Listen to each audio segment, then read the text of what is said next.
Welcome everybody to the council meeting of November 20th. It's so glad to see everybody here on a dreary Monday evening. Thank you for joining us. Thank you, Councillor Donaldson, for the territorial acknowledgement that you did earlier this evening.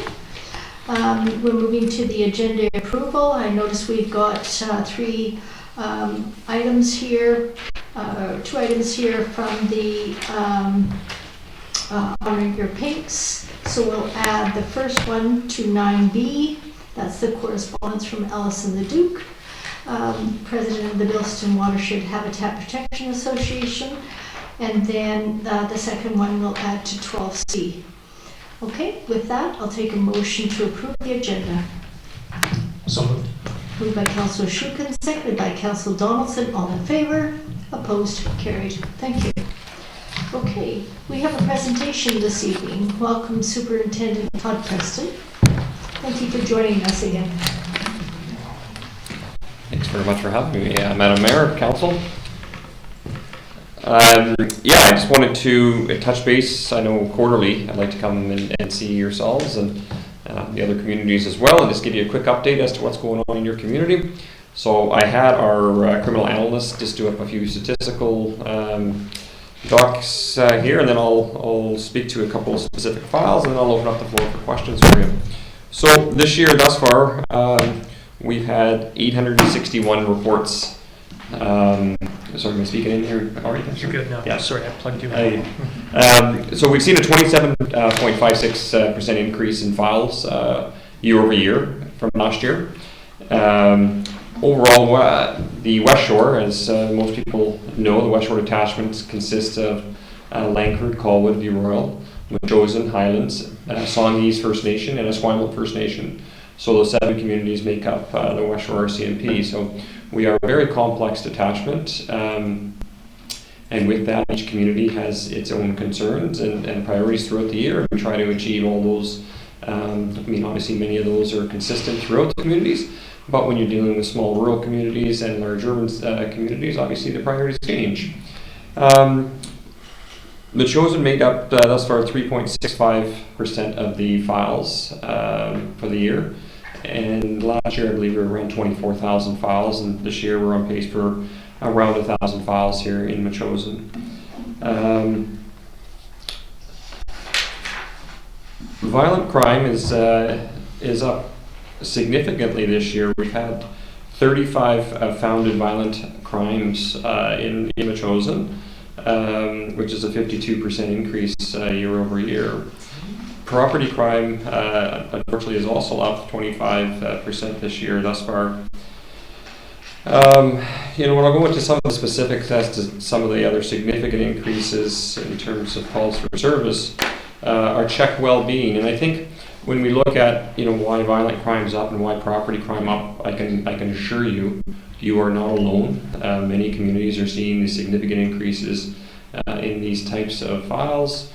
Obviously, I can only speculate, but based on my experience, 2 things obviously pop to mind, and one is the fact that we are in a tough economy right now. People are struggling. There is a lot of financial stress, and that causes a lot of stress in family homes. And I think more so the mental health and addictions is ravaging our communities, and that's no community is immune from that. And I think from that you're seeing increases in certain areas there which perhaps are out of ordinary. And this is not there's no silver bullet to fixing this, and I tell that to every community.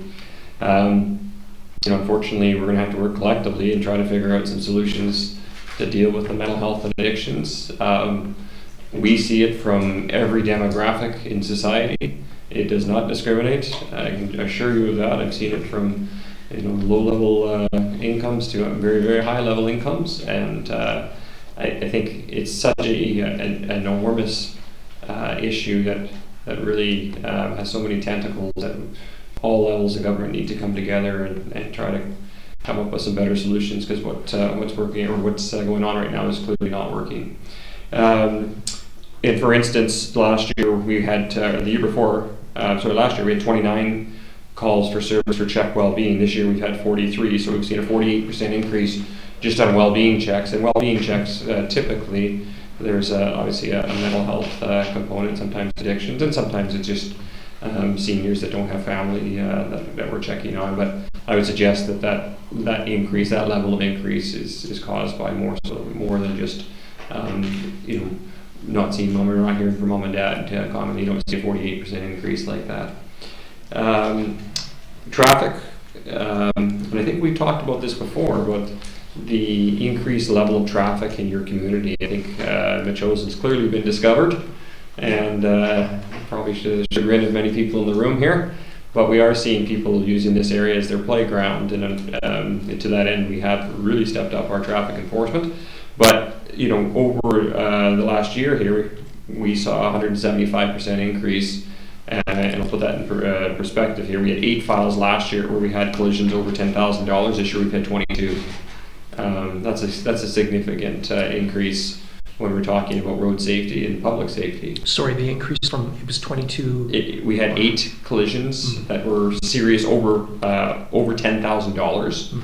So that's how we measure them, basically under 10,000 and over 10,000. And a significant increase in serious accidents where it's over 10,000. So you've gone from 8 to 22, which is a 175% increase. False alarms, we went from 20 to 44. Frauds, we went from 3 last year to 7 this year.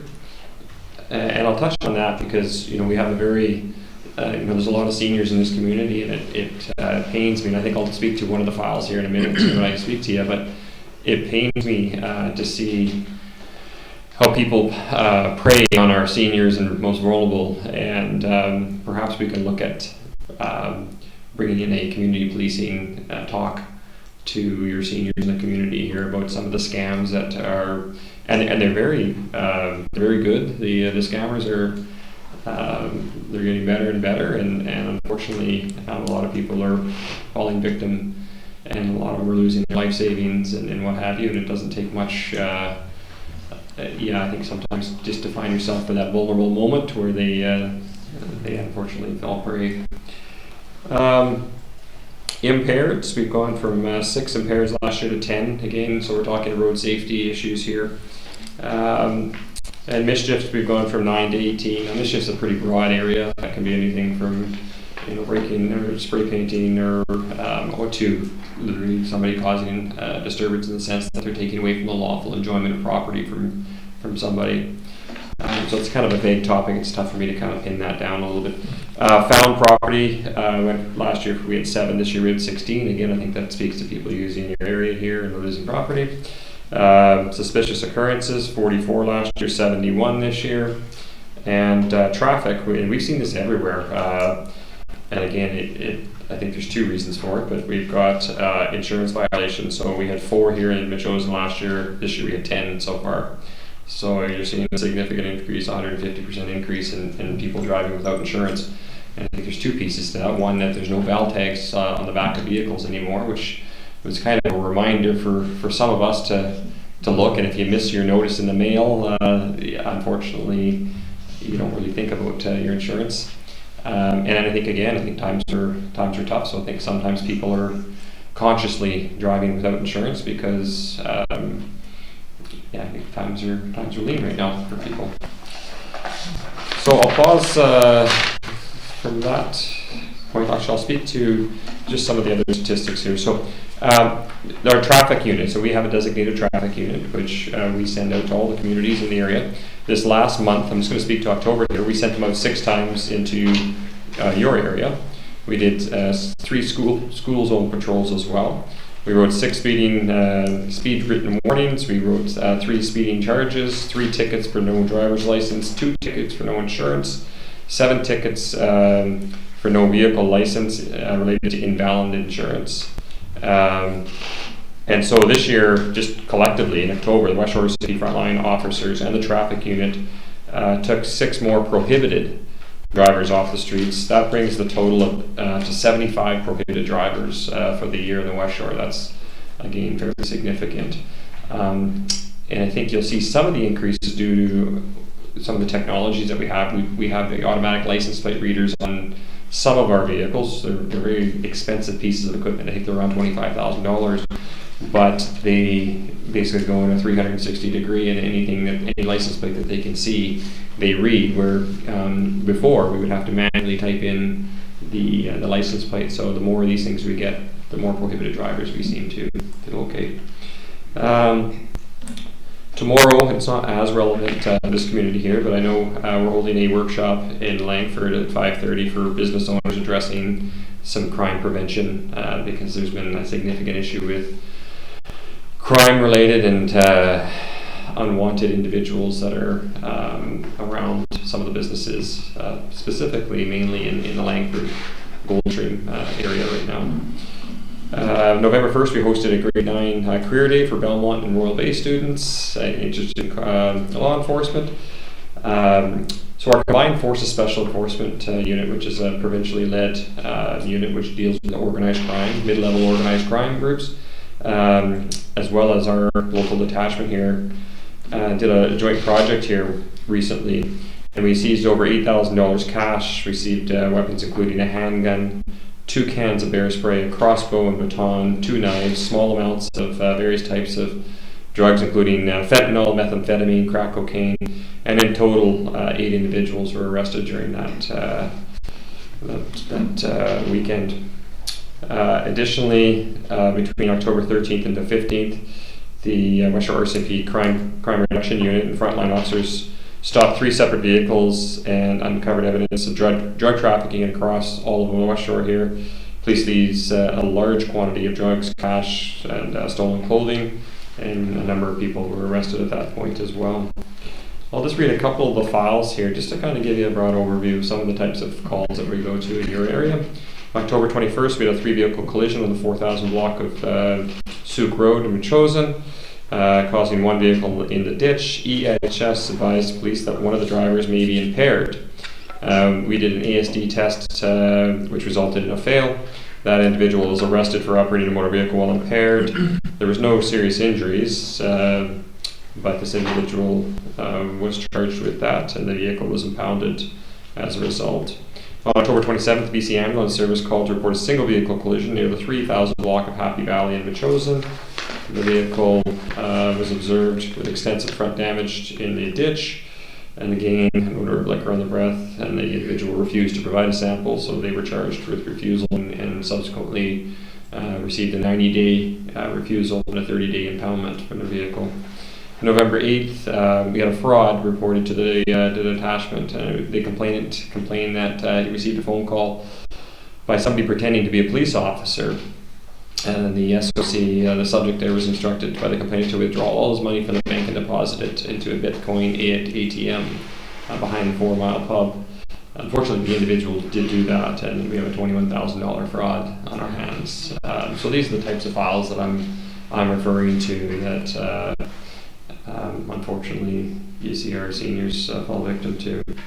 And there was another complaint received by Saanich Police Department the same day for a similar incident.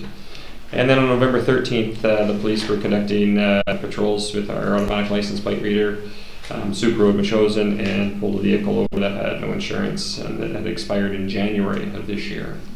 So that was 10, 11 months ago. This individual was driving with no insurance. So I'll stop there. That's all I brought for kind of statistical data, and certainly open the floor to hear anybody else for questions. Okay. Do we have any questions? Perhaps anybody from the audience? Go ahead.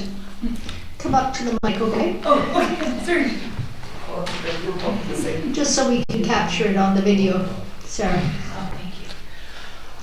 Hi, Sarah, Matheson Road. I was just curious specifically about the fraud, because it's so prevalent right now, like all these online fraud and things, because it's so much obviously originating from overseas. Are you using task force? Like, is there any direction of these actually getting solved ever? Like, what kind of happens with those in the long run? Yeah, great question. Yeah, it is a great question. So, and the unfortunate answer is, and you are correct, many of these do stem from overseas, and the likelihood of us successfully resolving these is extremely low. As you can imagine, with the resources and trying to track down, in this particular case, say $21,000 anywhere around the world, it's just not feasible. So the best thing and the only thing that we really can do is educate to make sure that our constituents here have a better understanding. And so, like I said, to that end, I'm happy to arrange for your community with our community policing officers and perhaps somebody from our serious crime. Just hear some of the known ones that are very common. I mean, everybody knows the CRA scams and everything else. And also perhaps when we do this to bring in perhaps some family supports, sons and daughters, to kind of help their parents better understand when not to take phone calls or when not to call people back. Okay. Anybody else? Yeah, Nicole. Thanks. I'm Nicole Shute, in Levon Road resident. We saw a helicopter around our area, I think it was last week, and I think they were searching for a missing person. And I'm just wondering, is that the RCMP's ambit or purview to do, to tackle missing person cases? And Sure. Yeah, so the question regarding search and rescue, we inland we will activate with SARS, or search and rescue, and we'll work in coordination with the Search and Rescue Center, and then the Canadian Coast Guard has custody and through the military center, anything on the ocean. okay. Yeah. Okay. Questions of council? Go ahead, Councillor Shukin. Superintendent Preston, thank you very much for being here. A question about driving without insurance. I don't, but what are the typical penalties for that? Like the case that you would raise where it was 11, 12 months overdue? Yeah, I think it's still around $700 the fine. I think it. Okay. Don't quote me on that, but it's a financial penalty. But I think obviously the bigger implications, the civil implications that would come from that. Should you get in an accident. Yeah. Okay. Any other questions from council? Councillor Knapp. Given or in relation to the increase in traffic and collisions and so forth, so as we get into budget time, we're looking at establishing a road safety fund in this year. And I'm just wondering, in your experience, what type of things do you think would be the most effective that we could do in the chosen to reduce speed, reduce collisions, and things like that? Yeah, great question. So there is a number of proactive things that we do throughout the communities, and some of the things we encourage. So we do have a speed watch program and the detachment there that we can do. I know that we sound a little trivial in nature, but those speed readers that actually have the happy faces and the sad faces, they do work. So I would encourage you to perhaps look. I have no idea what the cost of those things are, but I know that in speaking with a lot of our community members and people that live in those areas where those things have been installed, typically people, when they see that, it's kind of a visual reminder of to obviously slow down. Obviously we can increase traffic enforcement. This is one of the things that we only have so many resources, so we need to be strategic where we use those resources. So what I tell every community is, I need to know where you're seeing. You know your community best, and we have a number of members that live in your community, but I'm happy to hear from you. You can send it to me directly, and then at least I'm cognizant of where it is, and I send it down to our traffic section, and this way they can better use their time in a certain area. So if it's whatever road or street, we can assign for the proactive piece. We also have where the members will come out, and I hope you've seen them, where it looks like they're just on the side of the road, and that's where they're writing their reports up, but they'll keep the radar set on. And again, it's just about being strategic. So you go to a file out here, and we tell members, I need you to specifically be on this road when you're writing your files up for the next couple of weeks, because we've had an increase in complaints about speeding or running stop signs or what have you. So again, it's more about kind of being strategic, but I need to hear from you and your community. I think we have mentioned some roads, but I think we need to probably look at them again, update that. But as far as the things that we can do, we have added speed rear signs, if we can manage to keep people from knocking them over and killing them. They're about 10 grand. Okay. So, but anyway, yeah, that's nice to know that you think they do help.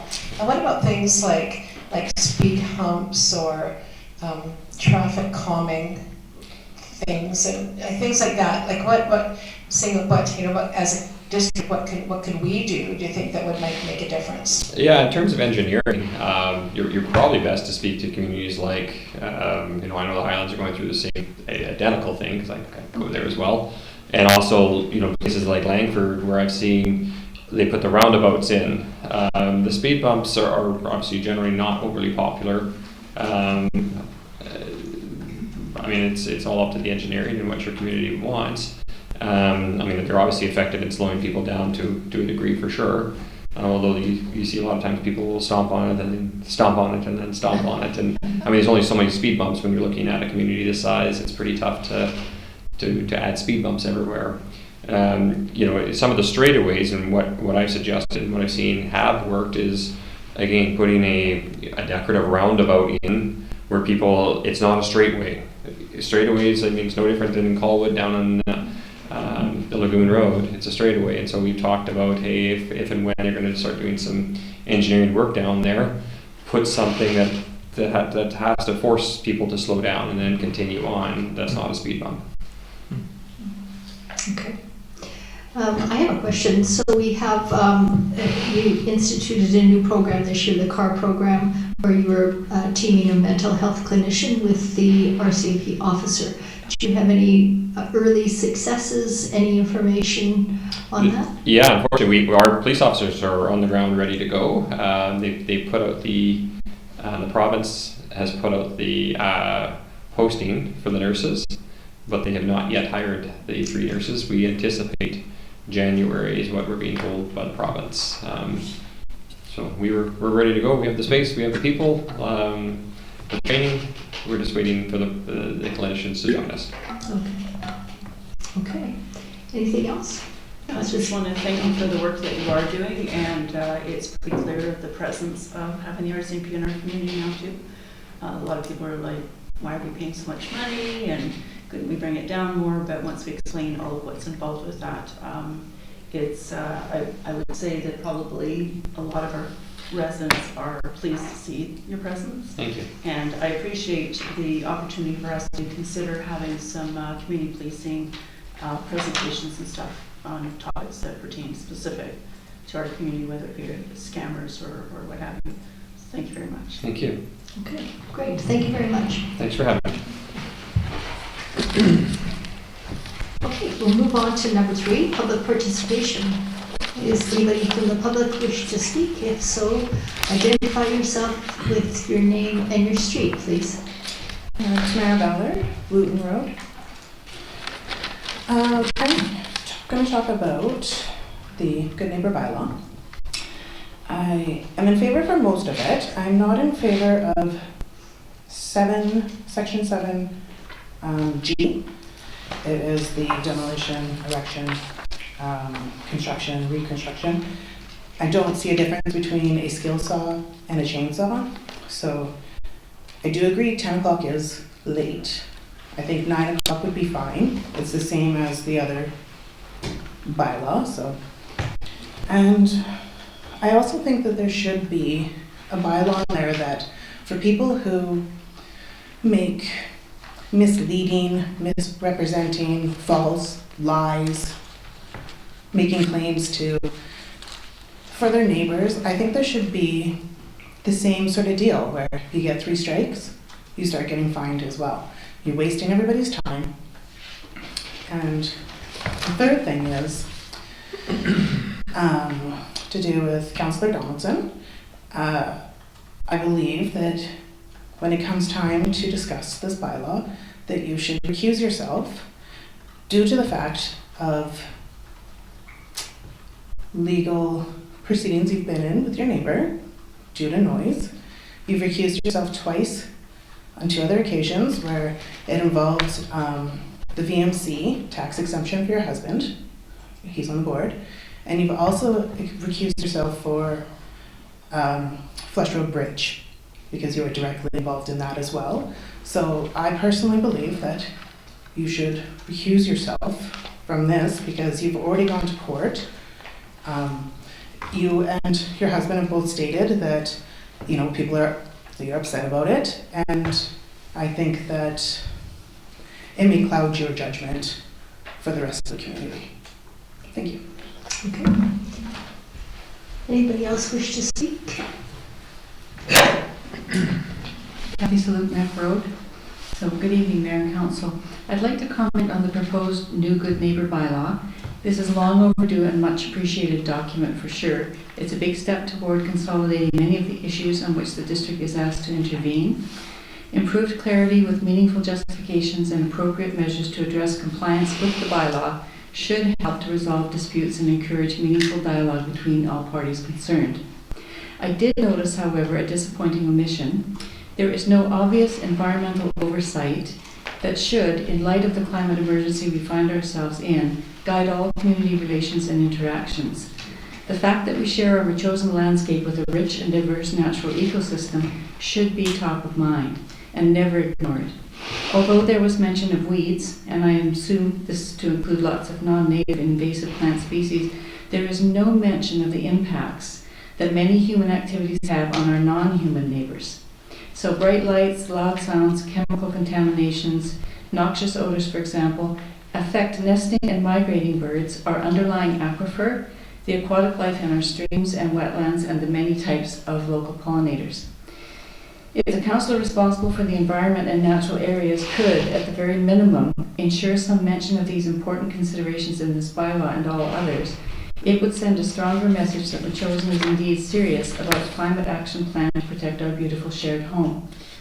I mention this because we have people who move into Machosen and do things like create ponds on their properties from seasonal creeks or pump water out of those seasonal creeks for their own benefit because they don't understand that those creeks go down into our aquifers, support people in the wells nearby, and also allow the support of all the nature around us. I've been thinking that perhaps a quarterly letter that goes out to all residents in Machosen to educate them on these matters might really help, and it would avoid some of the confrontation that some members have to deal with. Oh, thanks. If I can just respond to that to say that we can look at that question, Ms. Saluki. If you know of people, if anybody in the community knows of people who are drawing water illegally from a stream, then the way to address that, we work on complaints, and the complaint goes to the hotline for poachers and polluters. It's a provincial service, and they'll come and deal with that. We have done that and nothing has happened. Call again. Over 2 years. It's not the province, it's not the district that takes care of that, but the province. And if you could keep that on, that would be great. Thank you. I think if people were educated about that ahead of time, they might not do those kinds of things. Because there are people who don't know the demographic, the nature of the environment in the chosen. So I think they need some help so that they can make better choices. It's like education. Certainly, just want you to know there is a way to report that, and we work on a complaints basis. But I think education is a great idea. You may have noticed we put a news and with regards to the quantity of water in the summertime, but adding to that about drawing at other times of year might be useful as well. Thank you. Okay. Good evening, Nicole Shukin, Levon Road resident. I just have two questions which were raised for me by the engineer's status update regarding the Central Mountain stormwater system approval. And the first question has to do with the mention in the memo of the Colquitt's review of the first, or one of the early versions of the stormwater plan. And I recall that many, many months ago, close to a year ago, council approved a budget line for $20,000 to hire like Colquitt's. And I also noticed, however, when staff gave a report on the budget in November, earlier this month, there was like a zero beside that $20,000 budget line. So my question is just whether Machosen has in fact paid Colquitt's for that review. And if not, why not? And if not Machosen, who may have paid Colquitt's for that review? And then my other kind of question, or what I'm curious about, is with the new housing policy coming down the tubes from the province, there's a possibility, and Councillor Epp raised this with the Royal Bay development, there's a possibility of the density just increasing fourfold or sixfold. And I wonder if there might be an opportunity with the Centre Mountain situation for Matheson and Langford and the developers to get together and talk about this potential increase in density and how it's going to affect, the watershed downstream and Matheson downstream, because I don't think the stormwater plan currently accounts for the possibility of like 4plexes or 6plexes on lots currently designed for single-family homes. So there might be an opportunity to return to the stormwater plan and sort of reconceive it. Thank you. Thank you. Mayor Little, I have a few questions for staff about the memo, and maybe we could tackle the Colquitts, the budget and the amount at that time. At that time, okay. Thank you. Anybody else wish to speak?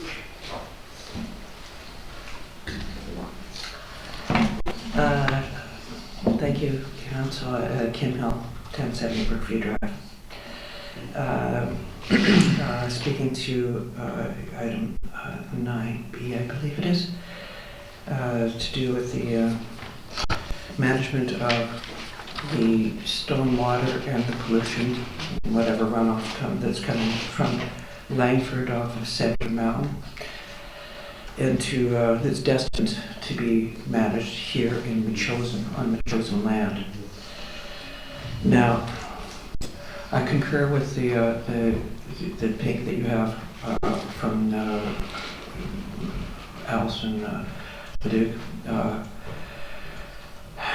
about this concern in regards to this memo.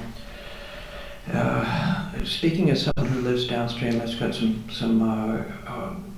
I'm pretty familiar with the systems here, and with this, the way that this is being handled. We've been very patient, waiting to hear information about and we've got lots of promises from what's happening up top there. But looking at this memo today, it just appears that there's a major disconnect between the council, the community, and what has been delivered by staff. The astonishing points that are in this memo are wildly out of sync with what was promised. Retaining, maintaining, and enhancing healthy ecological functions are the goals that are embraced in our OCP. The memo flies in the face of this. We've got a presumption that a pond is going to be able to manage, and a pond that's going to be installed before even having consultation with Matheson. It's out of sync, and I am outraged. I'm really not happy about this. I'm not happy about having to come down and talk about it again, because there's some disconnect going on around here, and I'd like you to correct that, because it's wasting my time. We've got other things to take care of. I'm talking about, I'd like to see a proper ecological function be restored in there, like Matheson wants, like the modern way of going about these things. We've got the capacity. They've got the dough to do it. They're making a fortune up there. We deserve it. Nature deserves it. Our descendants deserve it. I don't mind working on things, but I'd rather not have to clean up other people's messes. I've cleaned up so many people, so many engineers' messes in the past. We're working on a couple of them up in Langford, a couple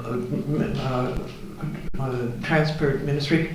You know what they did the other day, last week? They cut down all of the trees and all the riparian thicket that we planted on Martin Brook. Clear cut them down to the nubbins. So we're racing around trying to solve problems that so-called professionals have put in place. We need to have some responsible reliable professionals working for us, and I really hope that this RFP will involve people like that. Oh, by the way, I wouldn't mind a copy of that RFP, whatever request for proposals. Hopefully that's not a secret document as the stormwater management plans have been. Appreciate your time and attention. Thank you. Thank you.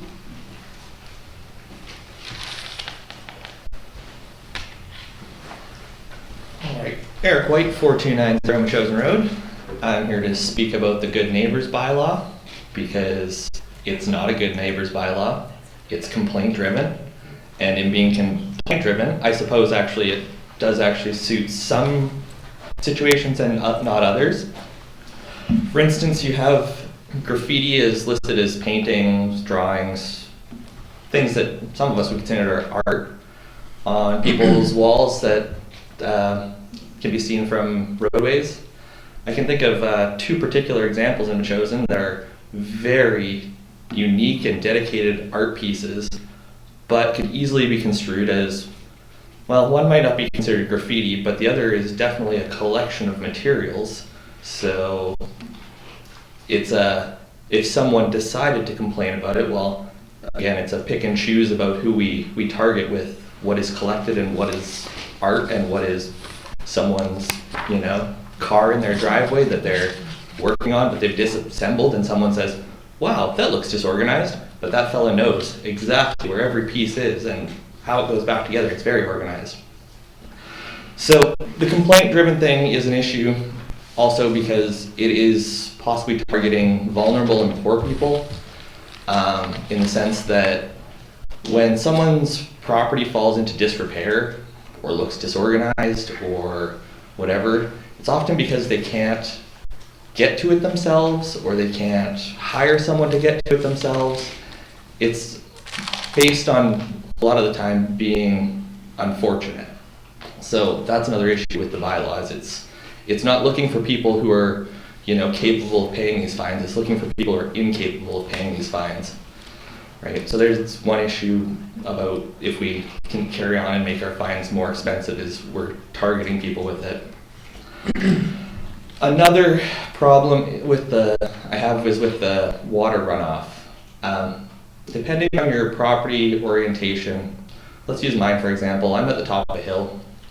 My property directly tees to a property below mine. Therefore, I have no control over how that water enters their property. Well, I mean, I can, but I can choose to send it to the left into another neighbor's property or to the right, and it's going into a neighbor's property, and unfortunately that's basically outlawing rain. So that's going to be a difficult one. Now, on the subject of,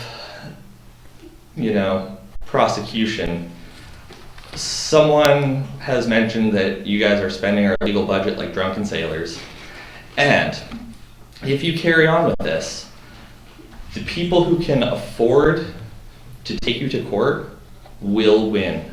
I've done so much looking into this because I think this is one of my passions is constitutional law, and you don't want to violate people's charter rights. For example, in Montreal, there was a late night club that had their Montreal noise bylaw struck down. The city was concerned that their loudspeaker was belting out sounds outside the door. The Supreme Court ruled that it was a freedom of expression, that the club was advertising, and this was their chosen mode of doing so, and was free to do so. So, that one got thrown out. And the list goes on. If you guys do your legal research, you will find case after case after case where the courts just basically say, your bylaw's too vague. We don't know what disorganized is or what unsightly is to each and every person. It was stated in the discussion of R versus Nova Scotia Pharmaceuticals, a provision in which unconstitutionally vague provides an intolerable level of prosecutional discretion and fails to give those subjects to the provision notice of its content, puts in its most simplistic form where prohibits will be those charged with the law enforcement to decide at any given moment what should be prohibited. So it will ultimately come down to law enforcement being like, I don't like that sound, or I don't like that smell. I mean, smells are super subjective. So if things go to court, you better have some solid proof of what that smell was, or who was providing it, or where the sound was, and how it was being measured, and make sure your I's and your T's are crossed, or this bylaw is going to hurt people, our community as a whole. So individually, it's targeting, and as a whole, it's expensive. Please reconsider it. Thank you. Anybody else wish to speak? Hello, I am Tricia Ness, and I am here to speak on behalf of Ron Nixon, who resides at 4049 Chalister Court. We are speaking about the Good Neighbor bylaw, the noise bylaw. I would like to address the fact that Mr. Nixon has a bad neighbor, and that the spouse of this bad neighbor is on the council. The bad neighbor is trying to change the noise bylaw. I find this to be a conflict of interest. A conflict of interest is defined as in which a situation in which a person is in a position to derive personal benefit from actions or decisions made in the official capacity. I feel that this appeal by bad neighbor should be dropped. Accusations were made by bad neighbor during the meeting of June 5th, 2023, and I would like to clear up these accusations. I would like to say first off that I'm not about to try to dictate to anybody about whether a person has a right to challenge a bylaw, but to set some facts straight regarding the bad neighbor. A person should argue their point without maliciously putting blame on another person to argue their point. Bad neighbor speaks about a court case that Mr. Nixon was asked to participate in. I quote, he said, the district went to court about 3 years ago. He, Mr. Nixon, represented himself. The district had a lawyer and he won, so it wasn't a good feeling for the neighbors after that. When speaking about the neighbors, he is putting words in the neighbors' mouths, and this statement is based on hearsay with no backup or proof of such comments from neighbors. I have 3 letters from these neighbors that are on our side not wanting this bylaw to go through, and I will forward them in a moment. I've witnessed many altercations with bad neighbor toward Mr. Nixon. Starting in the summer of 2011, police being called for noise complaints during the day because we had the radio on. The police told me that they couldn't hear a radio even while walking up Mr. Nixon's driveway. These calls have escalated with me coming to the conclusion that the bad neighbor is just waiting for an excuse to call the police. I would try to estimate the times that they have called over the years to exceed 30 times. The police have not once ever said anything to Mr. Nixon about his behavior in using tools during the hours allotted by the noise bylaw. In fact, they have told me on more than one occasion that if this continues, bad neighbor will be spoken to about calling 911 for no valid reason, and that it is a waste of taxpayers' money because once a call is put in, police have to respond. The actions on both parties in which I've been speaking have been getting progressively worse over the years. I witnessed both husband and wife trying to intimidate Mr. Nixon. Bad behavior wife was videotaping us while in Mr. Nixon's yard. Any individual who knowingly intercepts a private conversation that they are not a part of by recording it using a device is guilty of an indictable offense. Your neighbor does not have the right to record you or anyone else without consent in areas with reasonable expectation of privacy. Remember, this person who is video recording is an active member of the Matheson Council. I've had to ask bad neighbor several times to please back away and leave Mr. Nixon alone. He need not yell obscenities or laugh at Mr. Nixon. This behavior is only expected to result in a confrontation. We have 2 small chihuahuas on the property. The bad neighbor felt that he had to make mention to Mr. Nixon that if our dogs wandered onto their property, his dog would kill them. This is a dog that had to be euthanized because of a vicious attack on a person on bad neighbor's property. To me, this does not sound like a good neighbor.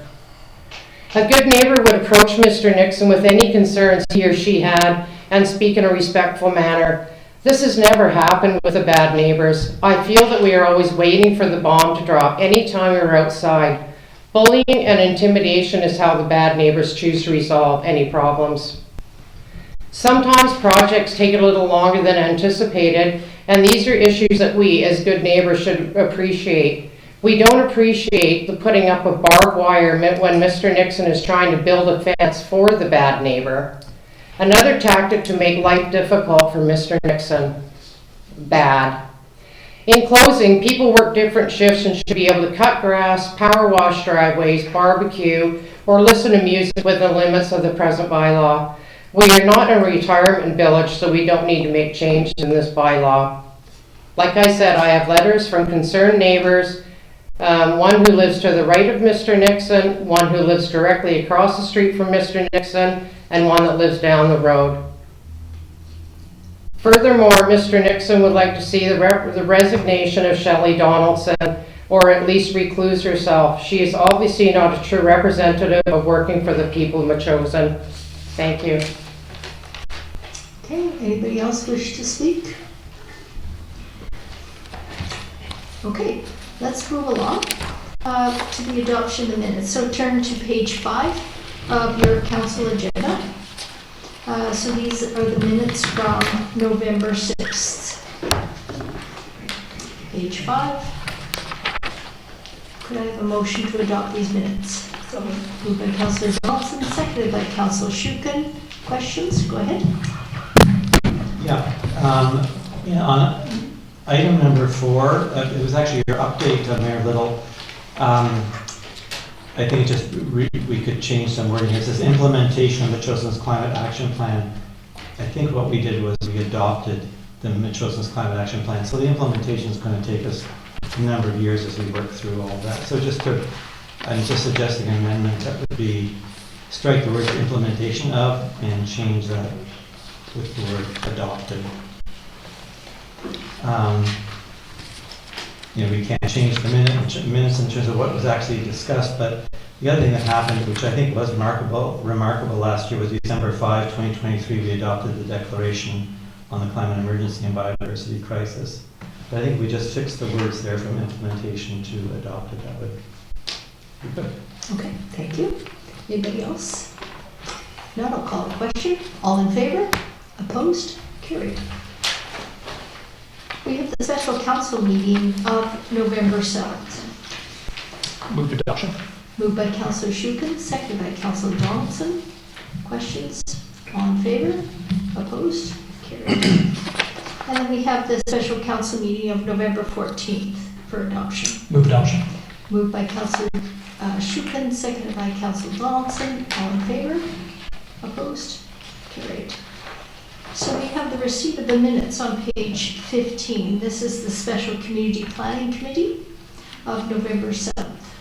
Councillor Shukin. Thank you, Mayor Little. I would move receipt of the minutes from the Special Planning Committee of November 7th. I do have one amendment to the next item, which is the business arising from the minutes. So, Okay. Move adoption. Moved by Councillor Shukin, seconded by Councillor Gray. All in favor? Opposed? Carried. Okay. So next, go ahead. So the next item is the business arising from the minutes 7A. We're kind of, sorry, we've jumped a little ahead here because I've got on my agenda the mayor's report. Yeah, we'll just do a small mayor's report. Okay. I usually give a written and then a verbal. I'll do a short verbal this evening. So council just wants to congratulate the Shiano First Nations, who received a grant of $5.4 million to support the development of the Community Culture Center.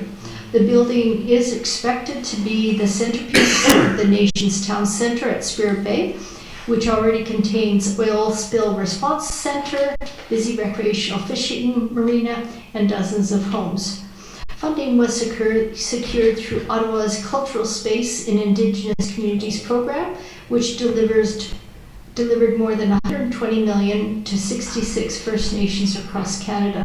And this is indeed an exciting project for them, not just for the Shiano First Nation, but for all of us in this area. We wish them the best of luck in planning and construction. And we congratulate Councillor Sheila Sawyer, Councillor Tracy Pavement, and Chief Russ Chips.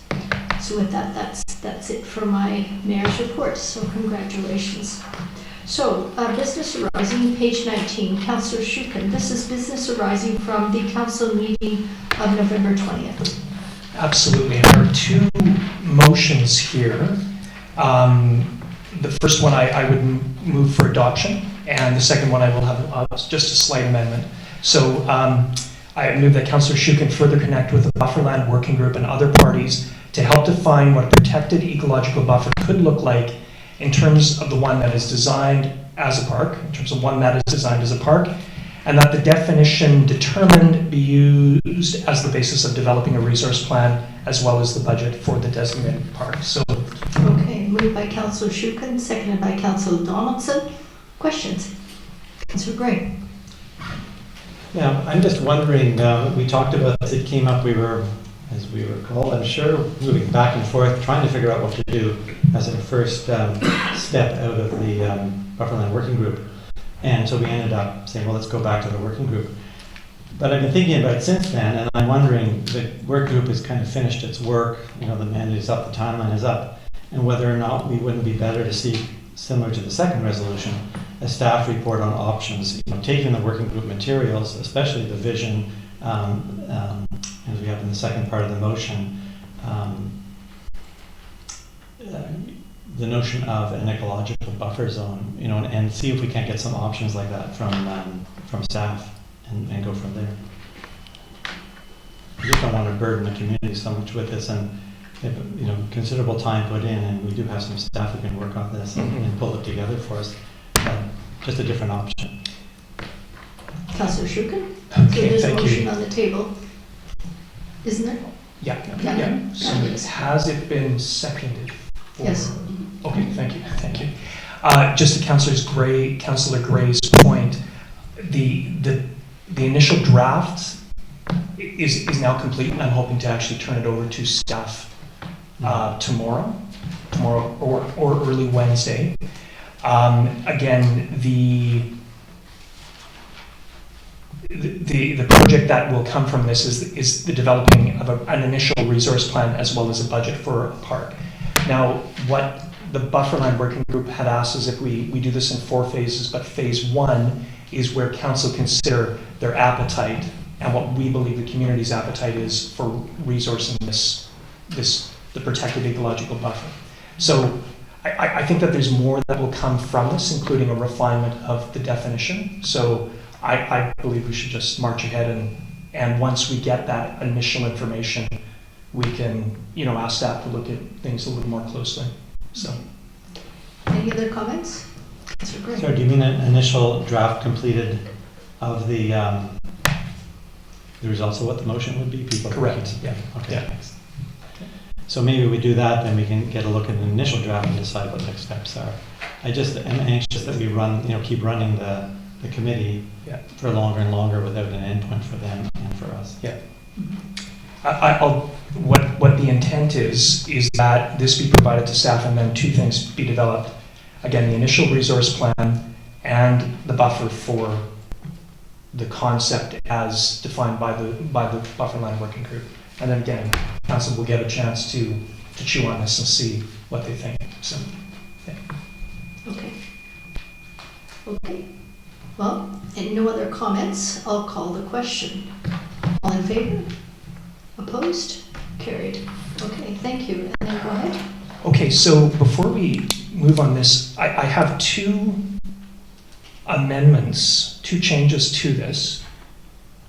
And Ms. Hanson, I'm okay to make these amendments now? Okay. So the first is to point 4, and it's just to strike section 219, because what was discussed there was the possibility of a section 219 covenant, but also an ecological covenant as well. So it wasn't just like the land title act section 219. I think it was more, I believe, what Councillor F was talking about.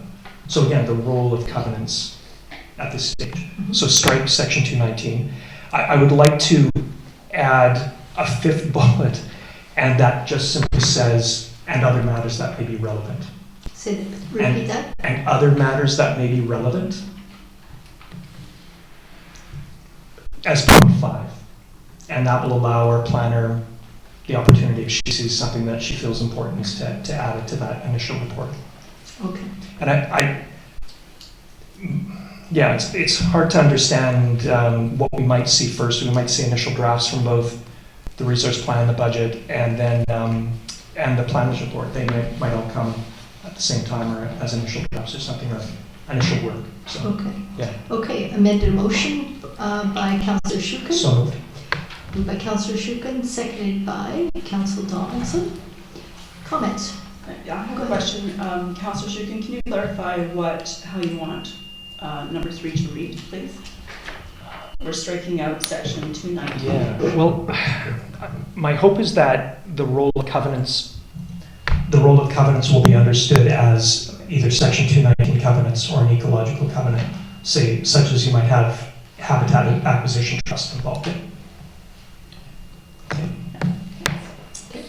Could you unplug that other microphone? Yes. Thank you.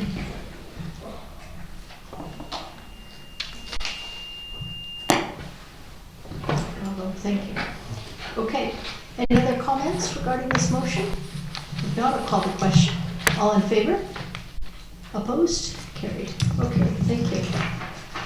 So, reports for action. Go ahead. Mayor Little, I'd like to recuse myself at this time for the next matter. It is a neighborhood where I conduct business and could be perceived as a conflict of pecuniary interest. Okay. Okay. We'll come and get you. So this is on page 21. I was wondering if we could have it introduced by Ms. Tarnowski. Thank you. So good evening, council. This matter is in front of you today for your consideration of placing a notice and title on the subject property, which is 4533 Morland Road. And the report outlines the bit of a history of the building bylaw infractions dating back to 2021. So from past actions that the district staff have been trying to work with the property owner since 2021 has been to no avail. So the building inspector is recommending that council consider placing a notice and title on this property. And I'm not sure if the property owner is here today, this person.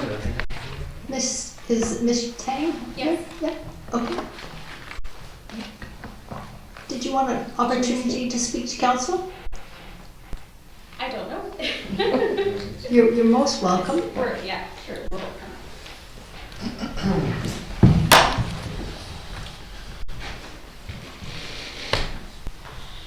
Hello. Thank you for having us. I don't really know. Can you plug in the microphone, please?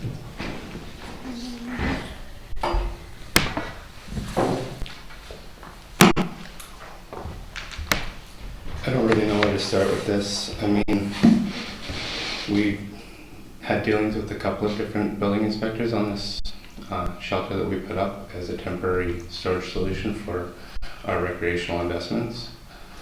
And it's a little bit conflicting on the reports because we had dealings with Nick, your original building inspector, and had a meeting with him in council on town hall here. And we're waiting for correspondence on that meeting. And then we had a visit from your new building inspector. So there's quite a time gap between those visits. And we're not really sure how to reply to the requests and letters of your building inspectors. They conflict with what your original building inspector wanted. Okay. Yeah, and the first two notifications were just stop work orders, which we obliged with. But there was no direction with them either. It was just a stop work order. So I didn't know what I needed to do with that. The work was completed, and the work has been done on the structure since. You know, it's a temporary bolt together tank with a tarp on it. So your new building inspector wants a building permit requested for it, and I failed to see that it is an actual building, so I'm having a hard time moving forward with applying for a building permit to a temporary structure. We spoke with quite a few different building inspectors or I work in the trade, and I discuss this topic frequently with them, and every builder that I've spoken to has kind of agreed with me that it is not a building per se, and more a temporary storage shelter. It protects our investments, and it protects the appearance of our yard from having trailers and whatnot throughout the yard. So. Okay, so I was just wondering if we could get some direction from Ms. Tarnowski. Is there a way that we can have a meeting, a face-to-face meeting with Mr. and Mrs. Tang, with our building inspector, the interim CAO, and so that we can talk about this, and they can get some guidance regarding the building permit and the recommendations regarding the building in terms of how to move forward?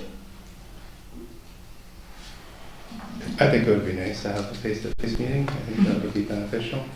We're definitely willing to work with the city on this. Okay. But there's quite a big time gap between our first meeting with the city and having them say that we've pursued us and we've been uncooperative and trying to come up with a solution. I don't think is fair to say, because it's kind of two different people that we've been dealing with on this matter. Okay. Do you think you could do that, Ms. Tarnowski? Yes, I can definitely. Okay. We're always interested in amicably finding solutions, so you can bring anybody with you to that meeting, and I'll have staff set that up. Okay? And so what we'll do is we'll table this report for the time being, pending resolution at that meeting. Would that be okay with council? Councillor Gray.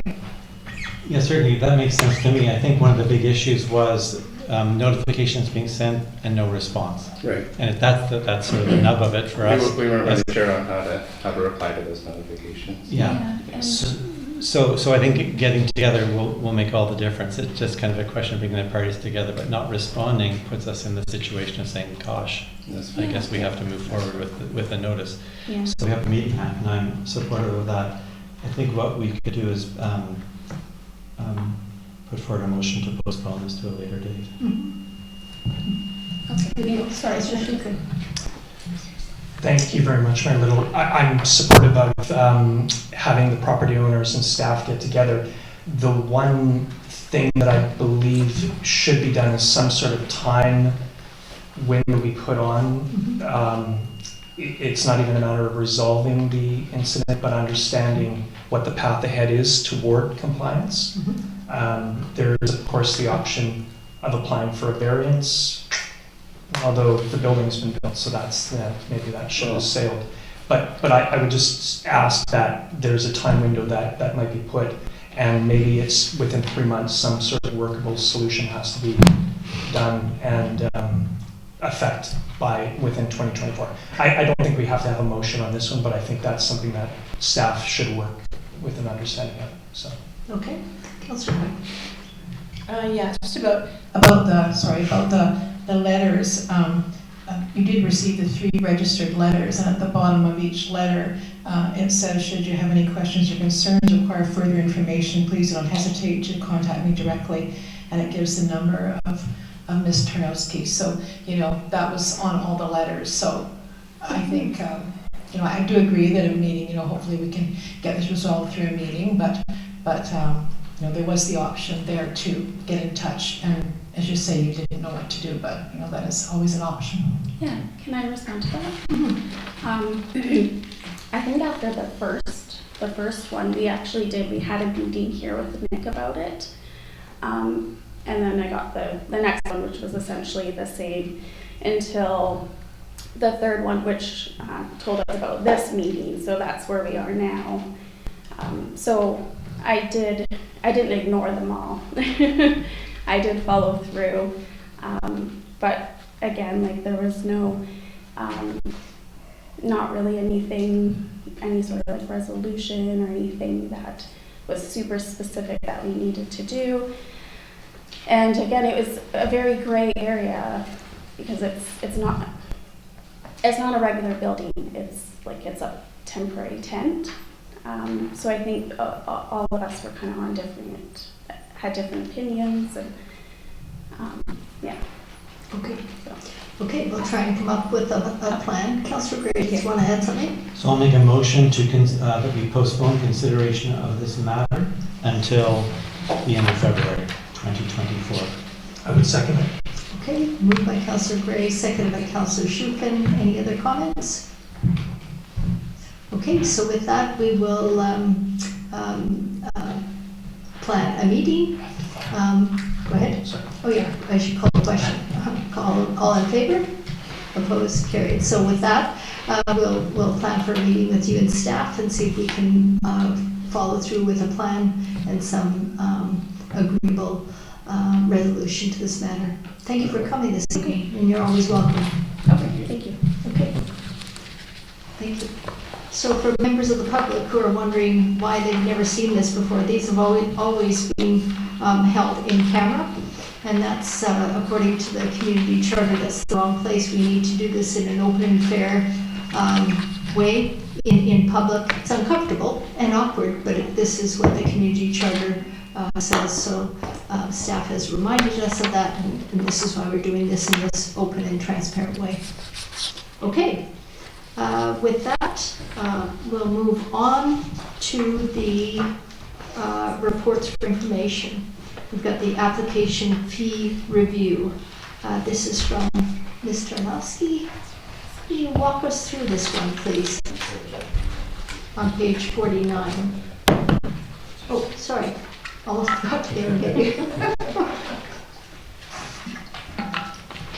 Can I just ask, there's a different agenda item on page 47 we haven't addressed yet? Have we? Okay, sorry. My mistake, thank you. So, sorry to confuse you. This is a report from our planner to you, Ms. Tarnowski. This is reduced time limit for reapplication, 1050 Matheson Lake Road. Did you want to walk us through this one? Sure. Thanks for that. Doesn't matter. I don't need to plug it in. So this subject property was presented in front of council for application for variance as 1050 Matheson Lake Road. So at that time, that application was denied by council for the variance. So this report is so under the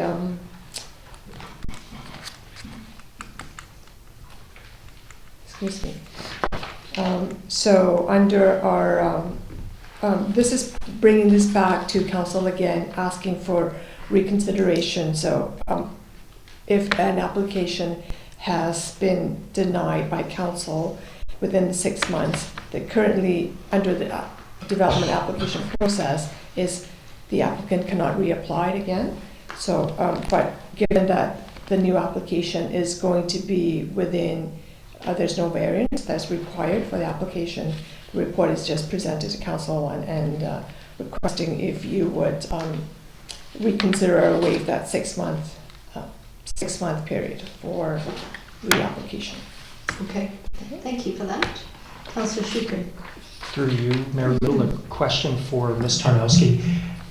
If their development variance permit is refused, is their fee refunded?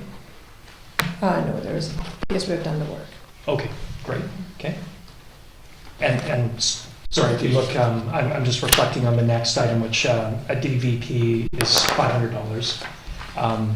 Okay, yeah, thank you. I have a comment on this. Sorry. I don't feel strongly either way. As you know, we would take the DVP if it came to us on its own merit. If the applicants want to reapply sooner, I don't really have an issue with that. It was an interesting one to approach because clearly it was not something that we were willing to entertain. So if they're interested in doing something further, I don't really see the harm in opening that up. They will, of course, have to pay the fee, and yeah. So. Okay. Anybody else wish to comment? Councillor Gray. Sure, I'll make a motion that council authorizes a reduced time limit for the reapplication of a development variance permit at 1050 Matheson Lake Road. A second, I'll speak to it. Moved by Councillor Gray, seconded by Councillor F. Go ahead, Councillor Gray. Yeah, I mean, this is not reapplying for the same circumstance, but there's been a significant change in the application, so I think it's reasonable to come back. Of course, that's the decision of the applicant. Understand the financial issue and that it may not be approved at the time that we review it. Councillor F. You seconded the motion. Did you want to speak to it? Yeah, basically just agreeing with Councillor Gray. I think we can, there's no harm in looking at it again and deciding then if we'll approve the new one. Okay. Councillor Donaldson. I just would like a point of clarity. Are there any variances on this new one? No, there isn't. Okay, so the setbacks, everything's good now? Yes. Okay, thank you. Okay. So with that, I think I will call the question. All in favor? Opposed? Unanimous. Thank you. Okay, we have the next item, page 49. This is the report for information on the application fee review. Ms. Tarnowski. All right, so this report's in front of you to gauge council's support for staff to go in the full review at the application fee. So you will see from the table on page 51 and 53, all the way up to 55, it's just a really high-level comparison of Machosen's current fee versus the proposed fee, and then the fees of our neighboring communities. This fee bylaw is a little bit out of date, so I would suggest to council that you direct staff to go ahead with the fee application review and bring forward a new bylaw, or bylaw for that. Councillor Donaldson. Yes, I'd like to make a motion that council provide direction to proceed with amendments to the fees bylaw, and staff will bring proposed amendments to council for consideration. Did you want to include number 1 in that sorry, as well? yes. I missed that part. And that council receive this report for information. Okay. This is moved by Councillor Donaldson, seconded by Councillor Shukin. Did you wish to speak to the motion, Councillor Donaldson? What I wanted to say is I appreciate the work that that staff has done on this, and to modernize this table. It certainly is reflective of what our community needs, and certainly like the comparison that that is on this table with the other communities as well. So that gives us a good reference to gauge where we're at on things. So appreciate that. Thank you. Anybody else? Okay. Yeah, thank you for the work. Certainly 1997, that's 26 years. It should be updated. And so I thank you for your work and for your efforts. Okay, I want to call the question. All in favor? Opposed? Carried. Thank you. Next, we have correspondence for information. Okay. On page 59, we have yet another letter from Ravi Kalon. Sorry, Marilyn. Have I missed something as well? Yeah, 9. Oh, yes, I have. Sorry, that wasn't by design. Let's back up to page 57. This is the Centre Mountain Stormwater System Approval Status Update. And this is also in Ms. Tarnowski's realm. This is from our engineer, and this is a status update regarding the approval process with Centre Mountain, or with Langford and Centre Mountain. I should have just remained here. So this memo or report update to council is to just update council on where the progress of the Centre Mountain Stormwater system approval. So to the first bullet, where it talks about where we have requested additional services from Colquist Engineering, unfortunately, due to the workload, they have declined to accept the additional work and engagement. But to that note, we have issued an RFP that was sent to 3 proponents for submission. I don't recall off the top of my head when the RFP closing date is, but I believe it's in either late December or January. I think it's more likely in January. Given the reality that with the holiday season coming up middle of December, everybody pretty much either mentally or physically disappears. So that's just a bit of update on that. So I guess that's bullet number 2. And everything else is just really to say that there's no approval, so I can give you, there's no approval that has been given in the sense that for the project at the end of the project. So we're not saying to go ahead, you're authorized to build upon to whatever, design whatever. That has not been given at all. So I would like to, instead of me trying to play engineer here, I would like to, my preference is to consult with her engineer and to come up with perhaps a diagram representation of the bullets that were included from bullet, I would say 3 all the way to 6 for, I think that would be a better and easier way for the council and committee to understand what the engineer was referring to in those 4 bullets. Okay. And he may also want to attend the council meeting. That might be even easier. Right. But that would be up to you and him. Council, do you wish to speak to this item? Councillor Shukri.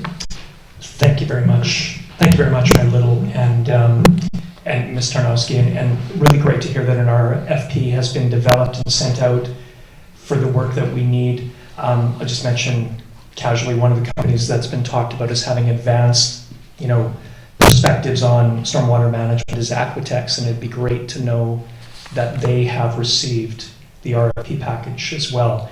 I have to say though that there are elements in this memo that I find really alarming.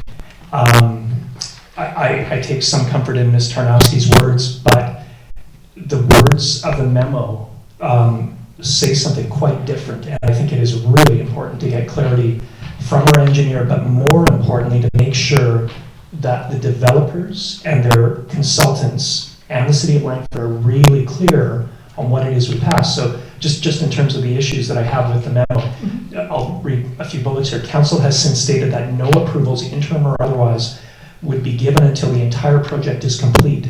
Now, surely that should state if our motion from September 11th is to be followed until an entire and comprehensive plan is complete, but it doesn't. It says the entire project is complete. Then further down it says the developer's consultant has been notified that no approvals will be forthcoming until the pond and other works are complete.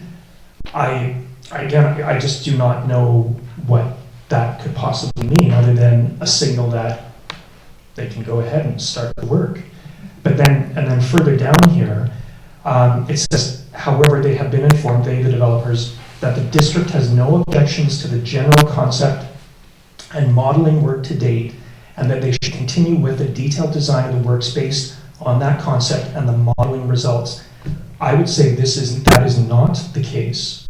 We have expressed serious misgivings with the level of environmental features in the design and in the pond itself. Mm-hmm. And we go back to the second version of the plan. There was nothing but recommendations as to what the developers were going to do. It was only in the third version of the plan that we saw that there would be a bioswale, although very little information about that. So again, that comes in August, but our concern by that time was whether the developers were doing enough. And again, we have no information as to whether the city of Langford is actually going to assume management of that, or what type of post-construction monitoring. So that was the nature of the motion that we passed unanimously on September 11th, and I just have to read this. The final part of the motion says that CME be informed that its stormwater management plan will not be approved per the covenant until the District of Machosen has written assurances on the process and practices that will be implemented to ensure water quality protection measures, as well as clarity on post-construction management, maintenance practices, and other vital matters that would constitute a comprehensive stormwater management plan. And sorry, I will stop. One more point. The other thing that we noted at that time was that we wanted this resolution and notice of this to be sent to the developers, the engineers, and the City of Langford. To my knowledge, only the City of Langford has received this notice, so we don't even know whether the developers know of this. So, sorry, that's a lot to take in. But again, I find the memo alarming in terms of giving an indication that the developers can move on without honoring what it is we have said and the ability of us, Machosen, to approve the stormwater management plan. Okay. Thank you. Mr. Narski. So if I may speak to the letter was sent to City of, City of Langford, asking for a distribution to the appropriate consultants solely based on the reason that we do not know the consultants that are involved and all the consultants that are involved with the project. So because this is a City of Langford project, we're saying we're sending this to you as the city and then for them to distribute accordingly. Because we do know a few consultants that we've seen correspondence from, but we definitely do not know all the consultants that are involved in this project. So that's the reason why that was sent to just the City of Langford, and then ask for them to distribute accordingly to all the consultants that are working on this particular project and at the appropriate phases as well. So. And so we've got quite a few points to consider when Mr. Narski goes back to the consultant engineer to talk about these, so that's great. Anybody else? Councillor Gray. Yeah, I want to just say I'm hoping, when I look at the letter, or the memo, I have the same concerns, and I'm hoping that it's simply that the words, until the entire project plan is complete, and likewise in the next bullet. It's been a bit confusing because when we got our first report, draft report, it was labeled final by the developer side. Each bit here has been a little bit difficult because of the nomenclature, and so I'm just hoping it's a mix-up like that one we saw earlier. And I look forward to a report from the engineer, of course. Mm-hmm. Anybody else wish to speak to this? Councillor Epp, then Councillor Schuker. Yeah, that's what I was assuming, hopefully, that it meant as well, that it meant until the entire project's plan is complete, not the project, and that until the pond and the plan for the pond and other works are complete. I'm just thinking, missed a couple of words there. Is that correct, that is what he meant? Because that's what, seems to be causing some issues. So I will have that discussion with him, and then, like I said, we'll come back with clarifications. It sounds like I know what he's referring to, but I don't want to be speaking on his behalf. And so we'll come up with I would suggest that it's more of a infographics and graphic representation. And as the mayor suggested, is to invite Mr. Hurley to the meeting. He would be in a better position to answer a question as engineer than myself. So. Okay, Councillor Schuker. Thank you. I do want to return back quickly to a comment that was stated earlier about the Colquitt's involvement. I did have a chance, actually it probably was earlier this morning, just to go back and have a look at what Colquitt's had done. And again, this is earlier this year, but I have concerns with how that was approached, simply because there seems to be very little information about stormwater quality quality management in terms of a stormwater design. Now, I do notice that we have still $20,000 budgeted, and it doesn't look like any's been taken out, so that's good news in terms of a consultant that we might engage. So I just wanted to note that. And our concerns about, and sorry, I take the point that maybe there's an error, and maybe our engineer meant project plan. But it's really dangerous, I think, to have a misunderstanding in this way, and to not be crystal clear with the developers on what we're seeking. Ideally, what would happen is we sit down with the developers and understand what is the best thing for stormwater management in light of the marine environment that we have, including Woody's Lagoon, and work together on this. But I also think we should be able to exercise our own rights under the covenant, just as the developers are doing, to make sure that we get a plan that we're comfortable with.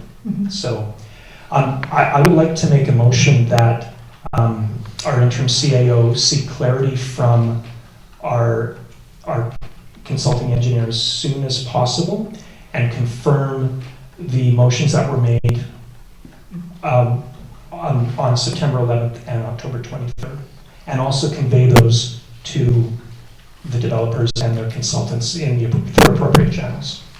Okay, so that's a motion by Councillor Shukin, seconded by Councillor Donaldson. Questions, concerns, comments? Councillor Donaldson. Yeah, I appreciate all of what the concerns at this table have been, specifically to Councillor Shukin's point, and the two residents, one who's written a letter and the other spoke at the podium. It seems like it's repetitive, but this is all preventative. This is why we're working diligently on the securing the integrity of the environment of the bufferlands, all the waterways, all the residents in this community, because this actually affects every part of it. So I do appreciate us pulling stops on this and getting some clarity from our staff. Thank you. Councillor Greg? Yeah, I'm going to vote in favor of the motion, but I recognize that it sounds like the developers are being notified through Langford at the moment, so that part may be taken care of, but I'm for it. Okay, Mr. Nowski, sorry. Just seeking clarification on Councillor Shukin's point on notifying City of Langford. So can you please clarify if it's additional notification, or I'm not sure, I'm just seeking clarity for direction. Through you, Arlene. I think the point about clarification was to the developers and their consultants through appropriate channels. Again, we don't know whether they have or haven't received this. I just don't think we've had confirmation. You know, it's interesting, Miss Hill was here earlier today talking about the trees that had been cut, and I forget what creek it was under. Martin Brook. And it just, I feel like we're not in that stage yet, but it's really easy to start digging, to start having environmental impacts, and it's almost impossible to repair those. I just think we have to be really careful with this and get clarity and not take things for granted. So, Okay. Thank you. Councillor Epp, did you have anything you wanted to add? No? Okay, with that, I'll call the question. All in favor? Opposed? Carried. Thank you. Thanks, everybody. Thanks, Mr. Nowski. Okay, so now we come to the correspondence for information. On page 59, we have a letter from Minister Ravi Kahlon. There's a number of letters that we've received. This is just to inform us of their latest legislation, Bill 44, for homes, townhouses, triplexes, secondary suites can be built in a reasonable time frame and blend more seamlessly into some neighborhoods.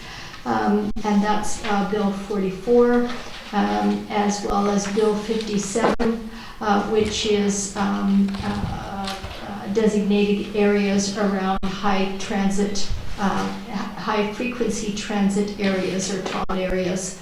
And they go on, he goes on to explain the rationale for the new legislation, as well as the amenity cost changes, and to look out for more information. And so this is obviously causing great trepidation with this council, I can say.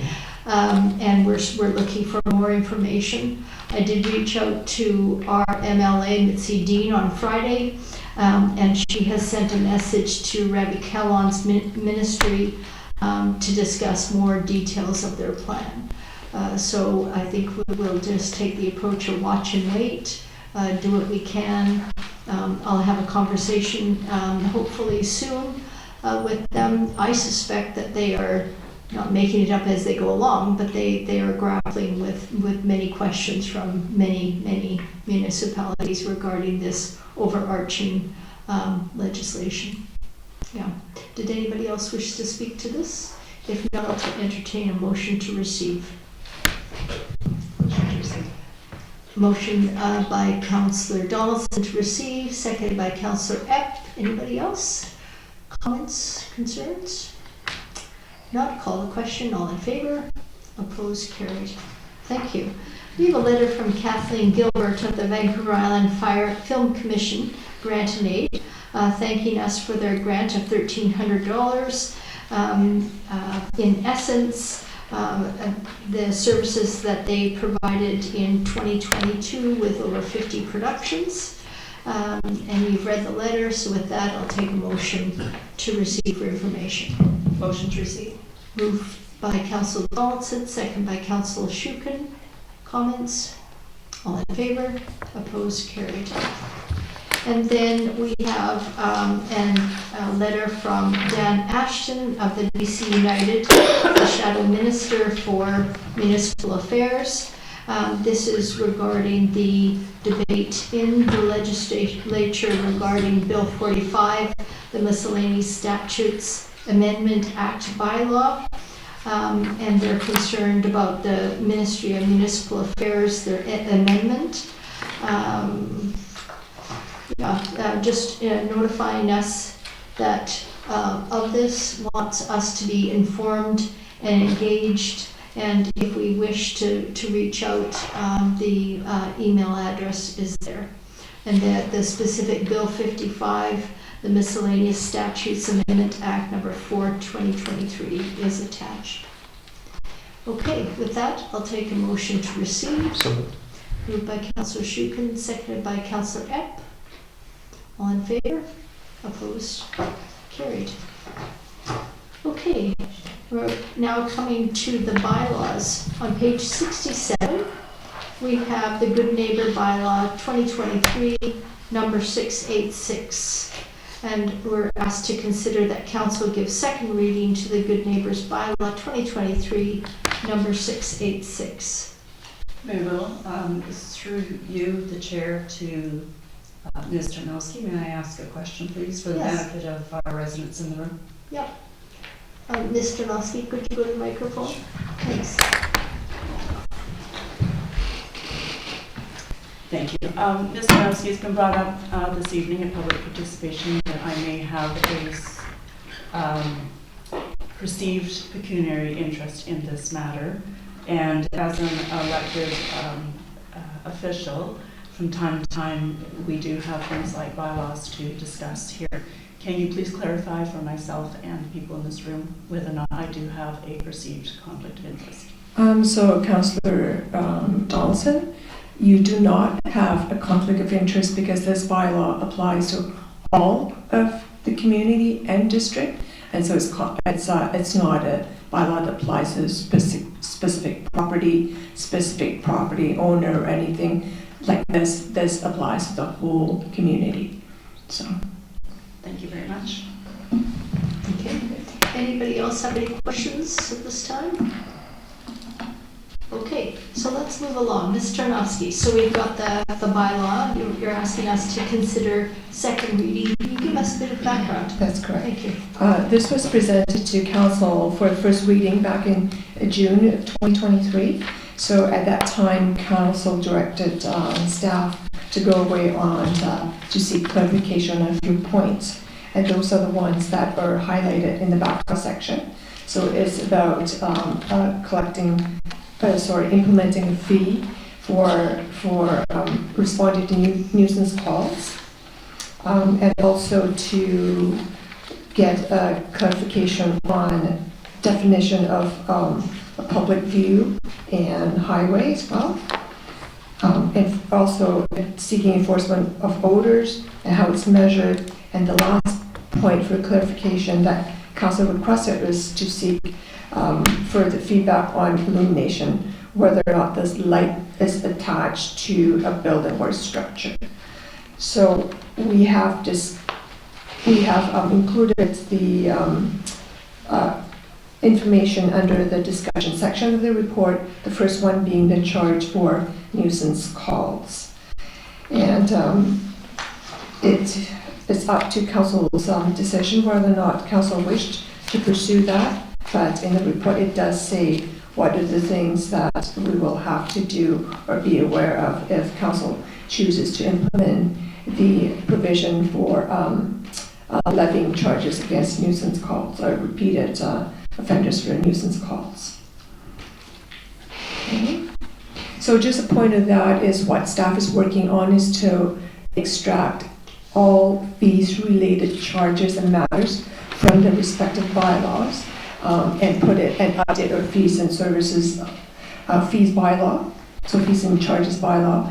So in the future, just that you will see updated amended fees and charges bylaw that would include all fees and charges that's being charged regardless of for what areas and what purpose. So it's just really consolidating all the fees in one as opposed to having to go to various documents. For example, the building bylaw to look for fees, the good neighbor bylaw to look for fees, and I'll call it the general administration charges that we charge for making photocopying and things like that. So really it's a centralized bylaw for all the fees and charges.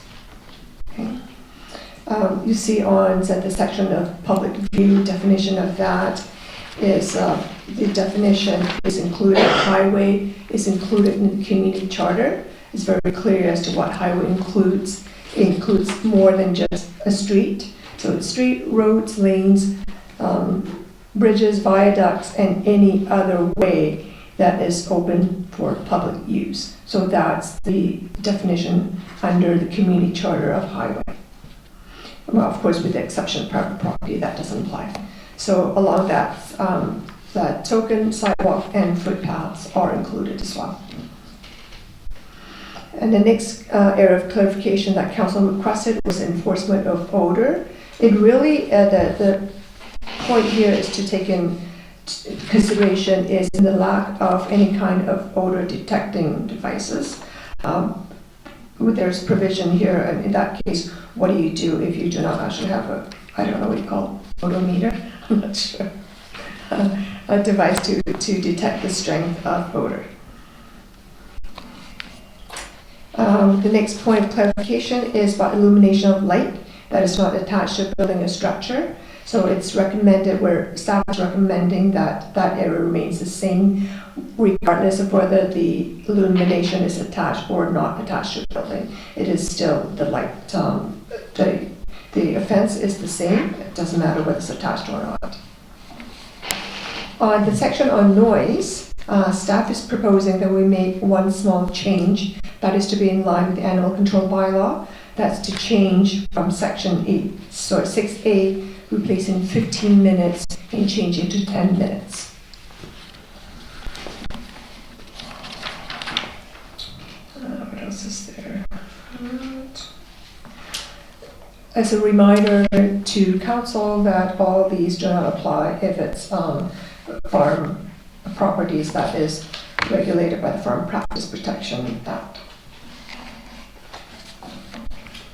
So you will see on page 69 on table 1 is a comparison of our existing bylaw, which is on the right, and versus the changes that's been proposed, which is on the left. So it's primarily deal with the time periods that you are permitted to have activities that's specified in the columns there. Okay, that's it. Okay, thank you.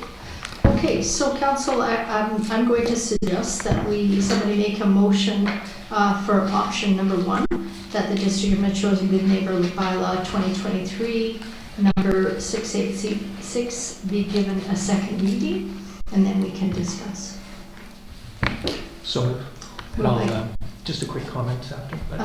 Moved by Councillor Schuppen, seconded by, for discussion, by Councillor Donaldson. Go ahead. Okay, so thank you very much, Mayor Little, and also to staff for their work on this. I remember being involved in numerous discussions just a little over a year ago in this little thing we call an election campaign. And at that time, I heard from many people who were concerned about our bylaw enforcement. And I just realized myself, of course, I'd spent a long time working with council and sharing my thoughts about bylaw enforcement. But the thing that really struck me, there are two chords for myself where bylaw enforcement needs to be upheld and closely followed. And that's where the environment is put at risk or neighbors have their lives disrupted because of disruption being caused outside of their property. So I believe that this is a great move toward that. It is not perfect. There was a comment earlier today about the risk of certain things being challenged.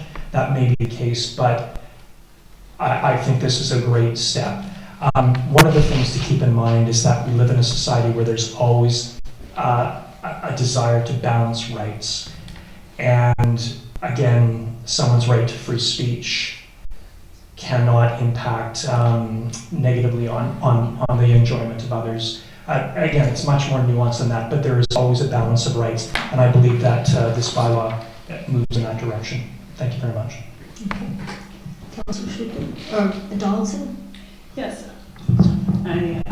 Yes, it is a great improvement for sure. And I just wanted to add one thing for the council to consider. In the table that we have, table 1 for exemptions, 7H, number 1, where it says 7 a.m. to 9 p.m. Monday through Saturday for the use of a lawnmower, power gardening equipment, or a chainsaw between these hours. What has occurred to me, it was actually Saturday night when I was reading this, and it was about 6:30, and I was thinking, well, right now it's pitch black outside, somebody could be, leaf blowing, power washing, that sort of thing. And I thought of how unsafe it is, how impractical it actually is because it is dark.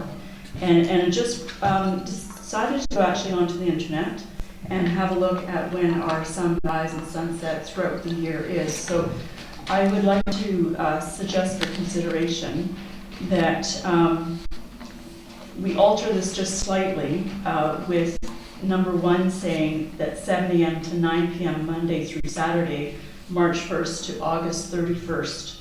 And I do have a table actually that would show what the daylight is for that. And that number 2 would be 7 a.m. to 6 p.m. Monday through Saturday, September 1st to February 28th. And the rest is the same as what's in table 1 here. And the reason I am looking at this is there's seasonal hours based on daylight hours, and they support what we've heard from the residents of the things that they want to do when they get home from work, and mowing the lawns, doing their yard work, the ability to address property maintenance, and to do that in a safe and respectful manner that would minimize noise that would impact neighborhoods. I think that would be addressed here. That gives 6 months of daylight, safety to be able to do this in the evenings. Like I say, I do have all of the sunrise and sunset. To say dusk to dawn, it's highly interpretive, but recognizing that people do still want to be able to do things in their yards, this actually opens that up in a way that they can do it, that wouldn't have such an impact on their neighbors in their community. Okay, Councillor Gray, then Councillor Epp. I'd like to suggest that we call the vote on second reading, and then we can consider amendments, and not to take away from what Councillor Donaldson has offered, but I think if we get the second reading done, then we would start listing what sort of amendments we'd like to see. That might be helpful in terms of process. Okay, we can do that. We can do that if everybody's in agreement. Okay, so I'll call the vote on, this is just on number 1, that the District of Machosen Good Neighbor Bylaw 2023, number 6866, to be given second reading. Okay, call the question. All in favor? Opposed? Carried. So that's unanimous. Councillor Gray. And I wonder if I might ask through the chair, Councillor Donaldson, what were I just didn't get the times you were suggesting? So the first would be 7 a.m. to 9 p.m., Monday through Saturday, March 1st to August 31st. Thank you. I think I got the other dates. Right. Okay, Councillor Epps and Councillor Donaldson. Yeah, I think actually, I know what you mean about the darkness, but I think it just adds sort of one more level of ponderousness to the bylaw. I think realistically, I don't think there are going to be that many people in Machosen that are going to be out mowing their lawns or working in with a chainsaw or anything else after dark. I think that would probably be maybe the odd person if they have lights, but it's not going to be that common. I just don't think we need to get things more complicated and and more difficult to enforce than they already are. Okay, Councillor Donaldson, did you want to speak before Councillor Shukin? I'd like to hear what Councillor Shukin has to say. Okay, go ahead. I think very little. I just wonder if maybe Councillor Donaldson's information could be sent to staff for inclusion in a report, a further report on this. And I have a few things I was going to ask staff to look into further. That's possible. Yeah, thank you for that. I do have that printed out here, so I can certainly share it with the recording secretary. Also, the other thing that I was considering with this, and it has been the experience of residents who I've spoken with, that this improved bylaw is much more enforceable, and I would say for the bylaw contractor, it certainly is when they're dealing with numerous municipalities going from one to the next. This one falls really in line with it being a commonality. If you had 13 different jurisdictions and you had to go to all of those, and the same has been if it's not the bylaw contractor who are finished their day by 5 o'clock, it's the RCMP that get called in. And so to know what the bylaw is, to keep it as simplified and succinct as what our staff has done, that I do appreciate as well. But certainly the exception to seasonal daylight is something to consider. I do know people who've actually moved away from this community because of activities that aren't being addressed. And so it's good to see that there's improvement. But this one addition certainly would allow people to maintain their properties in a safe, respectful manner for everybody. Okay. Anybody else have any changes? So while people are going through their documents, don't forget that we did have legal counsel review this. And so will it stand up in court? Well, we hope it will. That's what we're doing with all of our bylaw reviews. They're all going to legal counsel as well. Councillor Shukin. Thank you, Mayor Little. There are two things that I'm hoping staff might address. Maple Ridge, City of Maple Ridge has a nuisance prohibition bylaw where there is a fee, as mentioned in here, and that is for repeat offenders, where there are multiple calls out that are credible calls, and there's a whole notice process that goes along with that. I do recognize that there might be some process and some administrative burden to this. However, there's also going to be an administrative burden to repeat calls. And so, because this is originated with Maple Ridge, I was wondering if we could request staff contact knowledgeable parties at Maple Ridge and just see how that has gone. And the timing is right, just because of the fee review bylaw that we're looking at. So I'd be satisfied and happy if we could take a look at that through the experience of a jurisdiction that has this in place. The other one is the definition of public view, and previously I proposed, I believe it was me, adding in or publicly accessible viewpoint. Now I see that the definition of a highway, which is integral to the current definition, according to the community charter, it does apparently include a street, road, lane, viaduct, or any other way open to public use, other than a private right-of-way or on private property. So that's pretty comprehensive. My only concern is that in the future, if somebody goes to the bylaw and has a look at what highway means, they'll be like me. They think it's a roadway. So I'm hoping to find a way to add or bring further clarity to that definition. And again, whether it's for greater clarity, a highway could include, and then the definition, or a reference to the community charter. So that's what I would request of staff, that they have a look at as well. And I think it's just those two things. So add highway into the definitions here and a reference to the community charter. Or at least enhance the definition so it doesn't seem like it is just a major roadway where this could apply. And again, I'm thinking in particular of trails, of statutory right-of-ways that are used as trails by the district. So, yeah. Okay, thank you. Anybody else? Councillor Gray. I had a question through the chair to Mr. Minisky, and that is, I like seeing the temporary noise permit exemption possibility.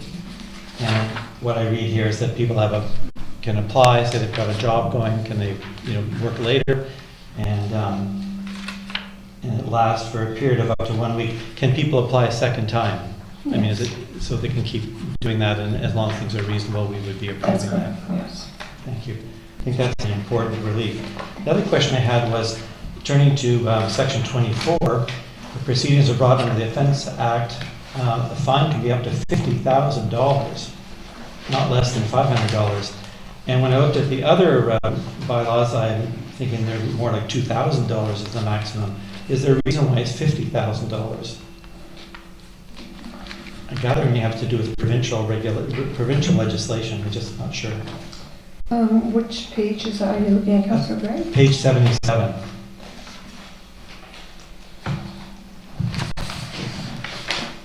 So that may be a question for legal counsel for going back with the document.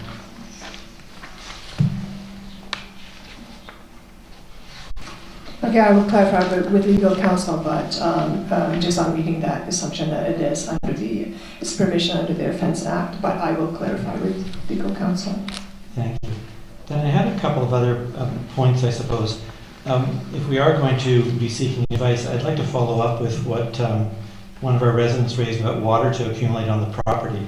This is section 16 on page 75. And just to get clarity about how that applies. The concern was expressed here in public participation about how difficult that might be. And on reading that over again, 16D, I see I understand why there'd be some confusion about that. So just get some clarity. Obviously, water does accumulate on perhaps everybody's property at some point, and so how does that work? Or what's our concern there? And what remedy there might be. Then the other question that I wondered if we might mention, we heard in public participation about the difficulty of charging vulnerable and people without means. And I wanted to just mention that in our bylaw enforcement, we are, part of our requirement in fairness and process is that we do take into consideration where people are at, the circumstances of the situation and everything else in terms of determining whether or not fines are applied. That's correct, is it not? That's correct, yes. Thank you. The other point I wanted to ask Council's advice on. So during public participation, we heard that perhaps this bylaw should apply to migratory birds, aquatic and other wildlife. What's the will of Council on that question? Councillor Shooter. Thanks very much, Councillor Gray, for raising that. I realized I'd made a note to address that as well from comments from Ms. Saluk earlier. I have to say I don't believe that there's a place for broader environmental concerns in this bylaw in a broader way. The point about water accumulation is a good one, but I think in terms of the intent of the bylaw is really to focus on human-caused nuisance that impacts neighbors. And I think it's really important if we're going to move ahead with this to keep that focus. And I mean, what we can do to look at addressing other environmental impacts. So elsewhere, I would say. So that's my sense. Anyone else?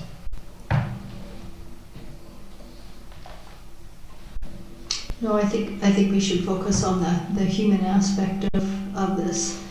I think that makes sense to me. I think the lighting is one thing that can affect the wildlife. So, and that we do have a lighting in here, or illumination, it's called, in here. So that could be one area where the wildlife could be affected. Thank you. Okay. Anybody else?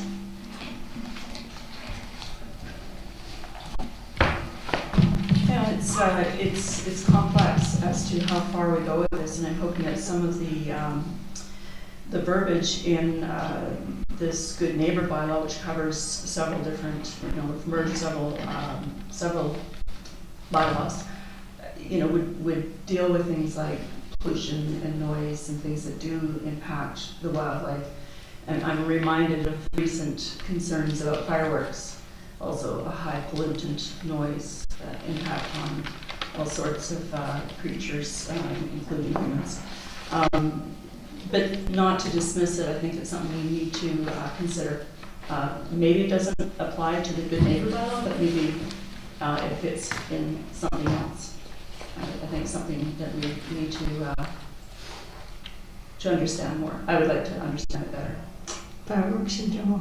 Well, not too, yes, but other creatures, what we as humans are doing to impose ourselves on their environments, we need to be working together on that. Okay. Mr. Nelson, then Councillor Gray. So just follow up to Councillor Donaldson's comment, is this bylaw, the purpose of this bylaw is to consolidate all the individual bylaws that we currently have. I think the noise bylaw, the unsightly premise bylaw, and I sort of consolidate all one bylaw, which is easy to refer to. And to your point, Councillor Donaldson, on the fireworks, this has not been addressed anyway. If Council wish, I could definitely go back and ask for legal opinions to include that, because that is a form of disruption as well. So it would be applicable to this particular one then? Yes. Okay. Yeah, I would appreciate us doing that. Okay. Thank you for that. Okay, Councillor Gray. I just wanted to say that in section 6E, staff had recommended that we line up the two bylaws, this one here and the animal control bylaw. So change the earlier version from 15 to 10 minutes. That seems to make sense to me. Perhaps in the next version it can just be carried forward. Agree. I agree. Any other comments or questions for Ms. Tarnowski? Okay. If not, I'll take, we've got the motion on the table. Okay, I'll call the question. Do we not have the motion on the table? I think we do. No, I think we've got a second reading, and now we're just providing various ideas for amendments. Right. None of us have actually voiced specific wording for amendments, but I think we're looking for more advice from staff. Just, Ms. Hanson, have you captured the comments? Yes, I have. Yeah. You can just make a motion to refer back to staff. Okay. We'll take a motion to refer back to staff with the comments that would have been already made with requests to staff. So moved. Moved by Councillor Shukin, seconded by Councillor Donaldson. All in favor? Opposed? Carried. Okay, thank you. Thank you very much. And we also did have correspondence, probably the shortest correspondence we've ever had from Deb and Lynn. Deb and Jim. As residents of Matheson, we support all initiatives to strengthen noise bylaws in our community. So, receive that for information. Okay, We have the Matheson Official Community Plan Amendment Bylaw on page 97. Well, I'm going to recuse myself from this discussion. The topic of the discussion, the OCP amending bylaw, includes the property where I live. And so I have a financial interest in the question at hand. Okay.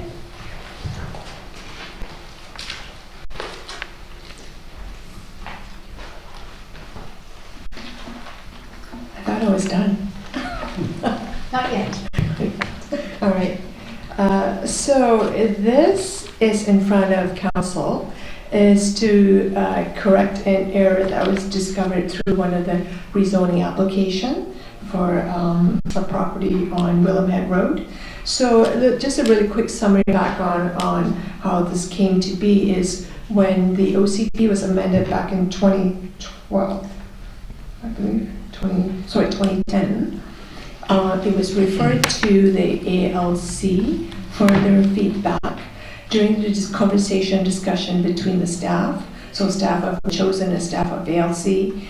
The staff of ALC expressed that they had no concern with the amendment. However, it did not go to the ALC commission itself for motion.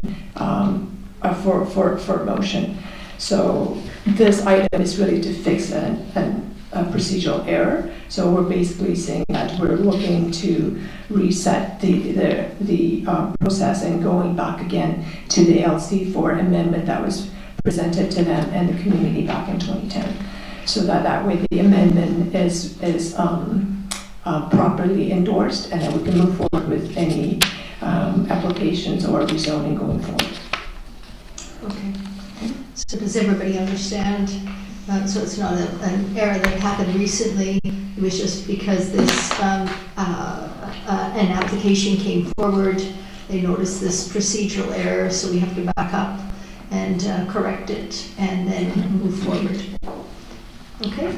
Any questions for Mr. Moss? Councillor Schuster. Thank you, Mayor Little. So what I believe we're doing is we're creating a bylaw. We're going to give second reading to. Yeah. We're going to give second reading to this bylaw. It'll be sent to the ALC, and if approved, it will come back and it will simultaneously repeal and then replace. Yes. Yeah. Yeah. It's Okay. a little bit of a complicated and unusual process. Yeah. But, yeah. Okay. Thank you. So in terms of timeline, we're expecting that highly doubt that we'll get on their December meeting agenda. So we're hoping for January or February as soon as that we can get on the agenda. The commission does meet monthly. So. Okay. Councillor. Okay, I'm going to move bylaw number 693, OCP amendment bylaw, be introduced and given first and second reading. The council consider whether consultation is required with the CRD, the municipalities of Langford, Colwood, and Souk First Nations, School District 62, and provincial and federal governments and their agencies. As a result, council requests that bylaw 693 be referred to the Agricultural Land Commission to provide the Agricultural Land Commission an opportunity to review and endorse the village land use designation, and that council consider bylaw 693 in conjunction with the district's financial plan as well as the CRD solid waste management plan, and that a public hearing be scheduled following response and endorsement from the Agricultural Land Commission. I'll second. Okay. So moved by Councillor Epp, seconded by just a sec. I think what we have to do is do we have to do first reading? Like we have to actually do the first reading past that? No, you can get first and second. Oh, first and second. Okay. Okay.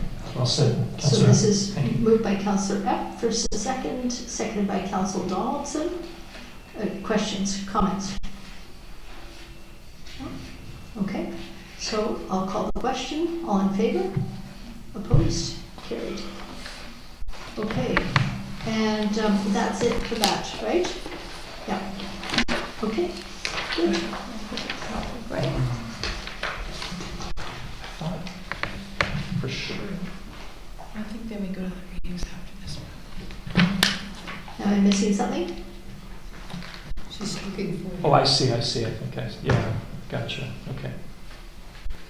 But, okay, Are you just asking because you've given separate readings with each? yeah, Or- Yeah, you can give up to 3 readings. It's, the procedure bylaw says you can give up to 3 readings, but for this, we have to only give 2. first and second. Because Okay. we need to schedule public hearings for the second. Great.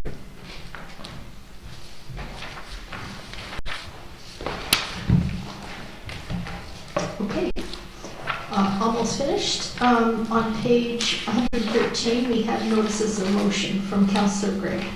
Want to go through your first one, Councillor Gray? Sure. The first one is about seating, and I put forward this motion to address the back and forth email conversation about seating of our corporate officer at council and committee meetings. Councillor Donaldson asked that we have a discussion on the topic at our council table, so here we are. It's a matter of record that Ms. Ternowski sat at our table next to the meeting chair when council started out. It's also a matter of record that I recently asked our corporate officer back to the table to sit next to me when I chaired the council's October environment committee. I wanted her next to me in her role as corporate officer, meeting secretary, and our parliamentarian. While I did not want to diminish the role played by her deputy, Ms. Hanson, nor Ms. Hanson's assistant, Ms. Miller, and other staff, Ms. Ternowski is our most senior employee and carries the responsibilities and is accountable for the functions of secretary and parliamentarian. Council Procedures Bylaw number 507 requires us to follow Robert's rules on the question of seating arrangements. Robert's rules say that, and I quote, "The secretary's desk should be placed so that papers can be easily passed to the secretary from the chair during the meeting." The rules further state that the parliamentarian should be assigned a seat next to the chair so as to be convenient for consultation in a low voice. But the chair should try to avoid checking with the parliamentarian too frequently or too obviously. I want our corporate officer back at our table so we get our business done properly and we continue to finish on time. I simply invite council to follow the plain reading of Robert's Rules of Order. I'll leave it there and withdraw my notice of motion.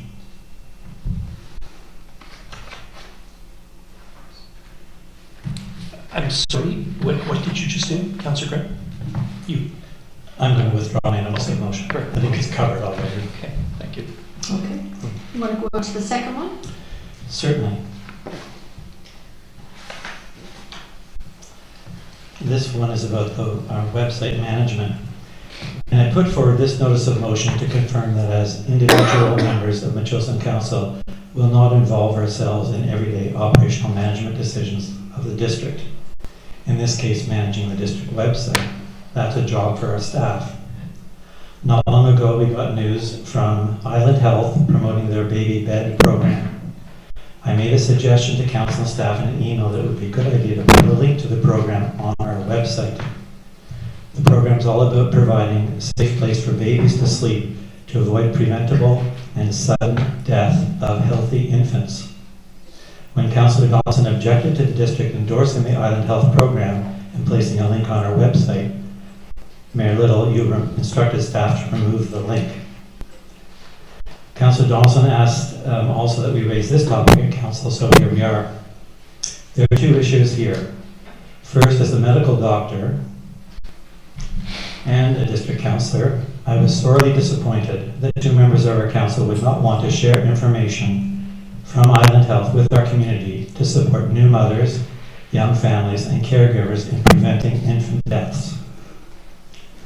Second, neither individual councils nor the mayor have the authority to direct staff in the way that it was done here. We exercise our powers as a council acting together by passing resolutions and bylaws. It's all detailed in the community charter and our code of conduct. As individuals, it's perfectly fine to make suggestions and offer ideas, as I did, on what staff might consider to communicate on our website. But we must understand that it's up to the staff to decide what does and does not get posted. If one of us wants to insist that something go up on the website, or insist that something be removed, that will be properly brought to council, to the council table, addressed in an open meeting, with discussion, and council can then pass a resolution to provide direction to our CEO if council so chooses. On reflection, I withdraw my notice of motion. I think we have enough guidance on the question. We simply need to follow the rules. Thank you. Okay, does anybody else wish to speak to this? I wish to speak to it. Go ahead. One or both? What do we like? Okay, well, the first one I wish to speak to because I didn't see anything in our procedural bylaw that actually stated what seating arrangements there should be at the council table. And as a new councillor, or when I first started on this term, one of the things that I did a lot was look at what other municipalities do. I watched some of their live streams, and now going to different board meetings and so on and so forth. That what I ended up doing is I did some screenshots, which is included in this package here, that shows that numerous council meetings in different municipalities are set up how we are currently set up. I'm not saying that what we've done in the past was wrong.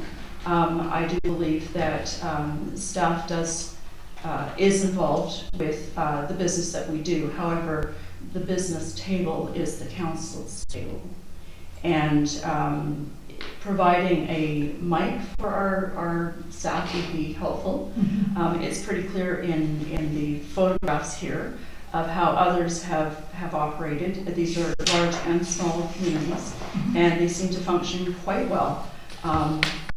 So that's why I gave an example, because I thought, well, I've got something to learn here. And they're set up in various different ways depending on the size of their rooms and such.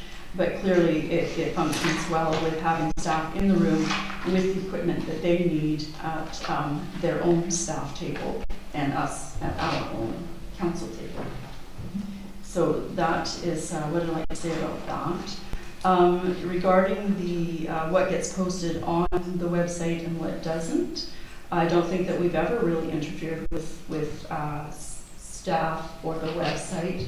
I've always inquired, and in this case I did inquire, is this something that we want to put out there? And I requested a full conversation in person with council, and I was guided to actually meet with Councillor Gray one-on-one to discuss this. This has nothing to do with Councillor Gray, respectfully, as being a doctor or me being a councillor or a mother. It has nothing to do with that. It was a conversation I wanted to explore, and we don't really have a criteria what does go on and off of the website. I've gotten more information since then, and at that time consulted with a variety of different people that are more specialized than I am in that area.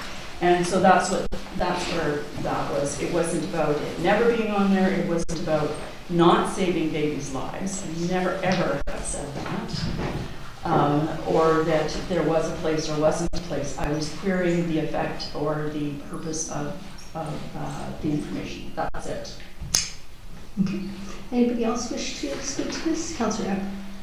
Just on the first one, is that I in the last term, we had both the members of staff sitting at the table with us, and I did like that arrangement.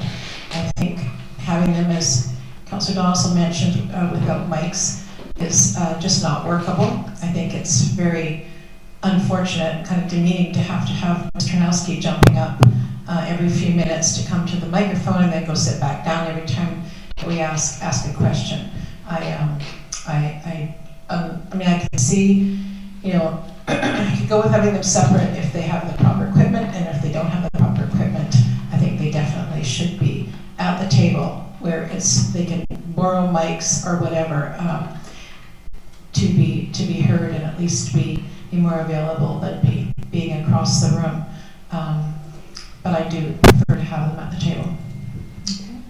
Yeah, I think it'd be a great suggestion to put in the budget some money set aside for appropriate microphones for not only the interim CAO but also the deputy corporate officer as well at the controls. Okay, so if you could make note of that for your budget, that's great. Okay, with that, we've got nothing else on the agenda. We're almost up to 10 p.m. We've had a very long day, so I'm going to take a motion to adjourn. So moved. Moved by Councillor Gray, seconded by Councillor Shukin. All in favor, opposed, carried. Thank you.